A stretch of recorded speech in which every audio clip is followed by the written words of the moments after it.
What's up, guys? It's your boy Ruben. We're here. NFL draft is tonight. A year ago today, I dropped my first video, and here we are, draft 2021. Appreciate the support, all the love and support. Please keep rocking with me. Let your friends know we got us a platform that we can go ahead and discuss, debate, whatever it is that comes with football, basketball season, sports, even some cultural issues that we can just touch on at any point in time. You know what to do. Hit the comments, like, subscribe. Appreciate y'all once again. Let's just dive into some of my thoughts on tonight's draft. And it goes without saying, Jaguars should select Trevor Lawrence. I've been on record stating that, I have my concerns about Trevor Lawrence. Not that he'll be a bust. I just have concerns that when people go as far as to say that he's a generational talent and prospect and yada yada yada, he has all the measurables: the 6'6", the running, the 4'6", I think it was. He has the speed. He has the arm talent. I like everything about Trevor Lawrence. There's just a couple things that I'm gonna probably touch on in a different video. But if you've been following me and rocking with me, then you'll kind of know what some of those things are. I think he has a very high floor. Either way, Jacksonville, we got a franchise quarterback, and that's definitely something to get hype about. I just have questions about what his ceiling is, and we'll get to that later. Zach Wilson's pretty much penciled in at number 2. I'm not so sure that he's going to be the number 2 quarterback. I know a lot of people are falling in love with him there, and that's fine. I just think Justin Fields should have never fallen from the number 2 spot. And with that being said, that brings us to the 49ers, and that's where the draft kind of begins, because people think that Kyle Shanahan's going to draft Mac Jones. And while I do think it's a good fit in terms of scheme fit, I just have a problem thinking that Kyle Shanahan, who before he made that trade, nobody was talking Mac Jones in the top 10 until after they made that trade, right? So I have a hard time thinking that he'd give up 3 first-round picks for Mac Jones.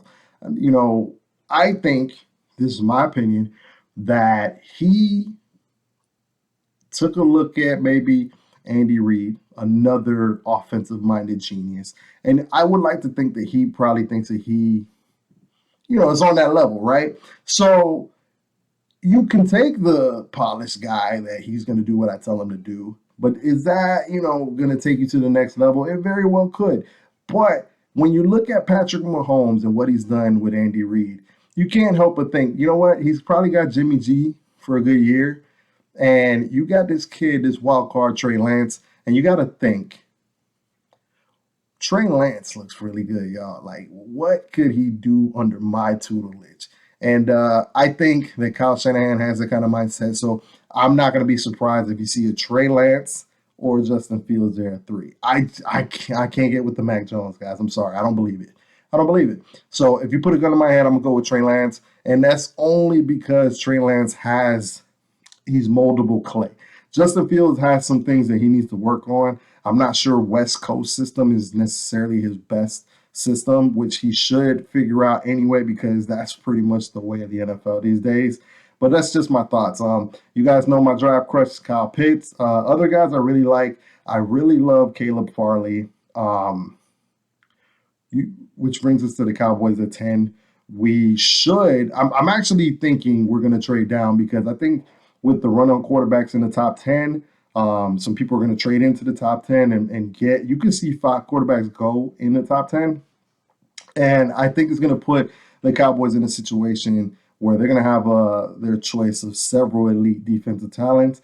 I love Patrick Surtain, but Caleb Farley is another crush of mine. The only reason he's falling is because of medicals. He opted out, but he was a straight beast in 2019, 20, whichever year. Last year was 20, so 19.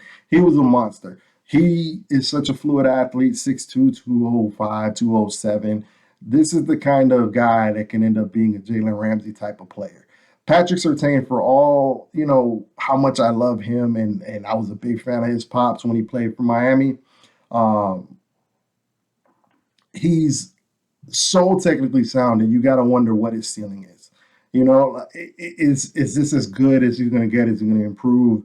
I still think he's good enough that he can make Pro Bowls, but Caleb Farley could be like a next level type of guy.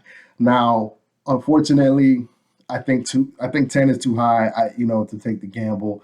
But Jags, if Caleb Farley gets close to 25, I don't see us doing it, but I inside would be thinking I really hope they go that route. I think Caleb Farley can be a special talent. Cowboys, if we trade down, we're probably going to lose out on Patrick Surtain. It leaves us with J.C. Horn. Now, J.C. Horn is probably my third or fourth favorite corner. The only problem I have with J.C. Horn is he's so physical. He's so grabby. He's a walking pass interference. And, that's just my thoughts on him. I prefer one of the top two corners. If not, let's go get a Michael Parsons. And then maybe we can get Asante Samuel Jr. in the second round. Now we're solid on defense all of a sudden. Now, those are just my thoughts. Jags, 25th pick. There's going to be plenty of talent there. Jalen Waddle's going to be there. Kadarius Toney's going to be there. Trevon Moehrig will probably be there. It's going to be an exciting night. So you guys give me your thoughts. Let me know what you think, and we'll get into more of this at another time. All right? Peace.